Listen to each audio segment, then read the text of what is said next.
This is Optimal Finance Daily, episode 1837. Do you have spousal buy-in? And who holds the key to your golden handcuffs? Both by Doc G of earnandinvest.com. And I'm your host and personal finance enthusiast, Diana Merriam. Now let's get right to it and continue optimizing your life. Do you have spousal buy-in? By Doc G of earnandinvest.com. The story is almost universal. A guy or gal suffers through a horrendous day of work and scours the internet searching for an escape hatch. The magical mix of search words, early, and retirement likely leads to Mr. Money Mustache or Get Rich Slowly or some other fantastic resource. Hours later, after being fully submersed in the financial independence blogosphere, he resurfaces with hair must and rabbit eyes. There is no climbing out of that rabbit hole. It'll take maybe days or weeks to formulate a plan of how to extricate himself from the humdrum world of W-2 reliance. But the real challenge, which could take years, is achieving spousal buy-in. Spousal buy-in is key. Adults reach decisions for varied reasons on differing timelines. The unique set of hand-wringing circumstances that brought one individual to a breaking point may not be relatable to one spouse. And there is a learning curve before spousal buy-in can take place. There are many hurdles concerning one's spouse that stand before an aspiring firewalker. The internet lies. My wife's first response to my early retirement inquiries was one of disbelief. She stared at me with glassy eyes.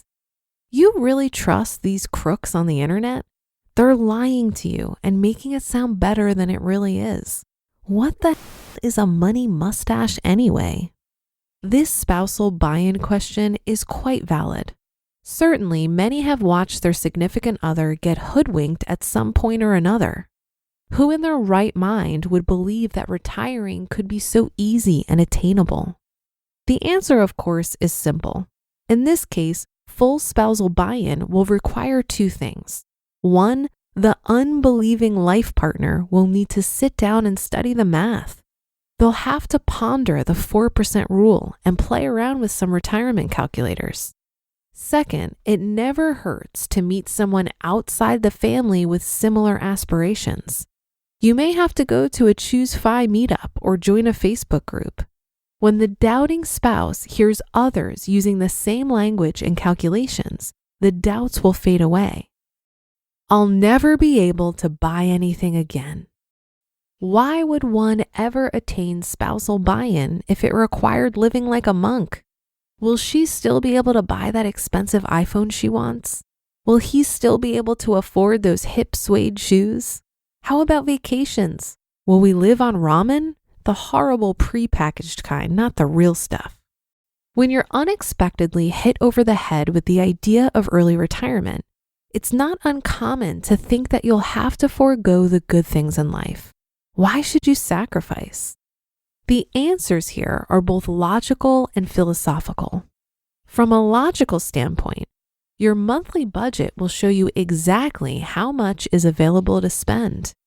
If the number's not high enough, prolong the path to FI and save more. You can negotiate with your spouse what reasonable budgets look like before agreeing to a timeline. Philosophically, what brings happiness?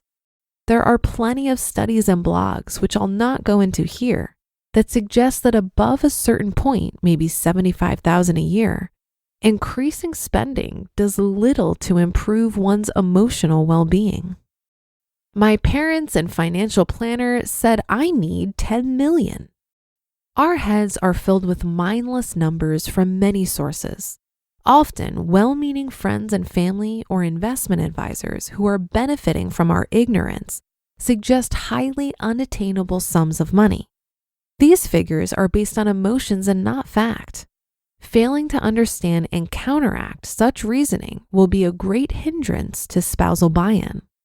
The short answer is that math is on your side. Numbers are unemotional. Figures rarely lie. Math will not benefit from your ignorance. The numbers are the numbers. Take the time to make sure your spouse understands them. In conclusion, spousal buy-in is one of the greatest hurdles to enjoying the financial independence retire early lifestyle. All the money in the world won't buy happiness if things are not copacetic at home. Your spouse may not want to retire early. They may not feel ready. But if you're going to realize this dream, you better make sure they buy in. Who Holds the Key to Your Golden Handcuffs? By Doc G of EarnAndInvest.com.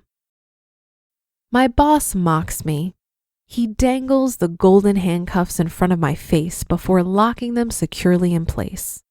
My arms pinned behind my back, I am impotent. I struggle despite my obvious helplessness. I swear that if I can get a grip on his neck, I will squeeze till the blood drains from his face and his eyes bulge. Then I'll let go just before his oxygen levels drop too low and spare him from passing out. Sounds cruel, right? That's exactly what he's doing to me. Metaphorically. He squeezes every bit of ingenuity from my sleep-deprived body. Extracting water from stone, he somehow always gets 10% more. Optimization is his rallying cry. As my number of patient visits go up and my collections skyrocket, he smirks his greedy smirk. Initial attempts. At first, he met my inquiries of early retirement with an all-knowing air. Surely you don't have enough to retire. You'll need at least 10 million. The market's about to go bad.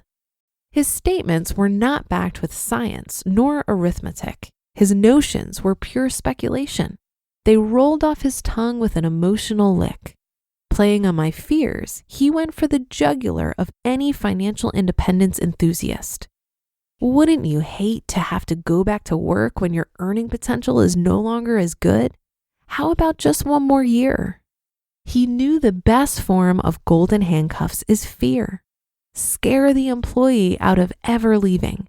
Convince him of the utter peril of leaving his job. But he wasn't ready for my spreadsheets and meticulous calculations. He had no counter to my mustachian ingenuity.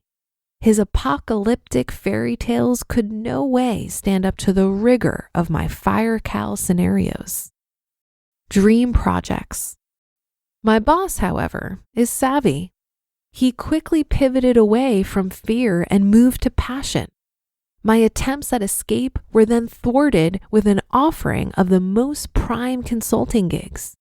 He knew my love of teaching and setting up nurse practitioner programs for nursing homes and assisted living communities.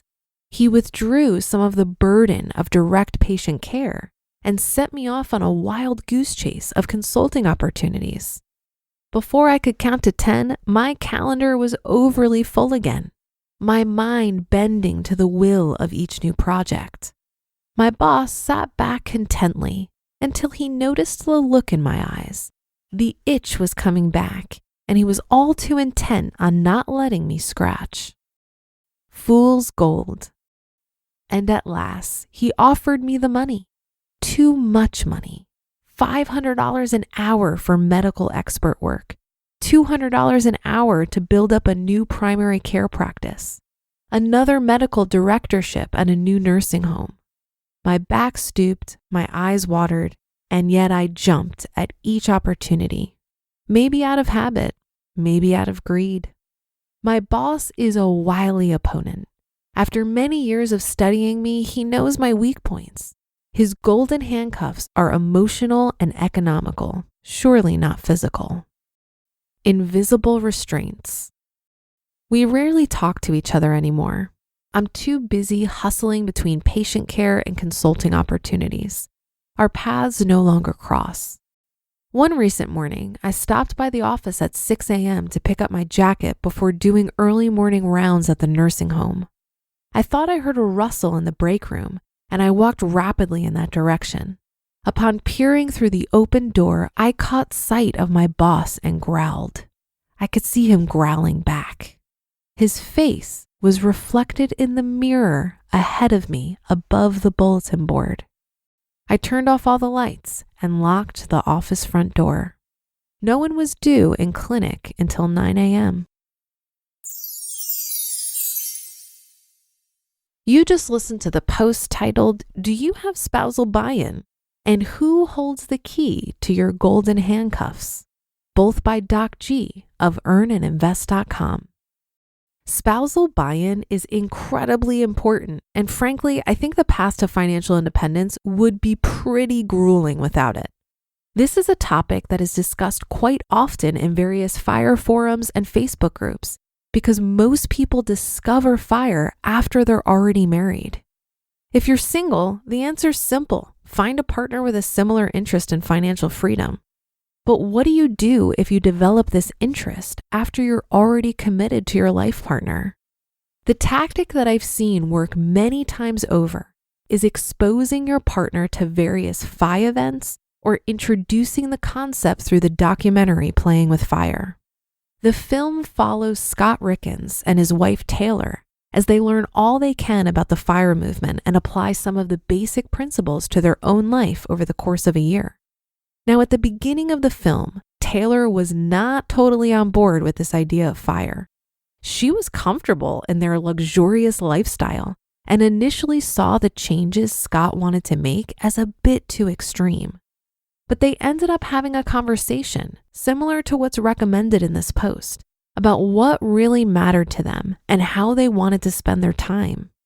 Taylor realized that the things most important to her actually didn't cost a lot of money.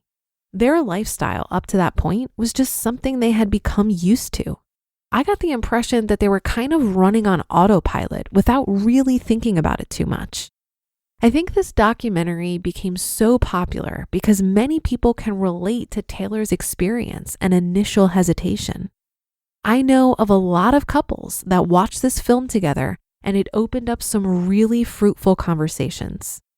This post also reminded me of a conversation I had with a lovely woman at the last Economy Conference, which is an event I produce. She told me that she had no interest in FIRE, that her husband basically dragged her to this event kicking and screaming. But watching the main stage speeches and having conversations with other people who shared this interest in FIRE helped her understand what the fuss was all about. She shared with me that attending this event helped her feel much closer to her husband and more aligned with the overall goal of FIRE. It was pretty incredible to witness this transformation. That'll do it for the Monday episode. Have a great start to your week, and I'll be back tomorrow as usual, where your optimal life awaits.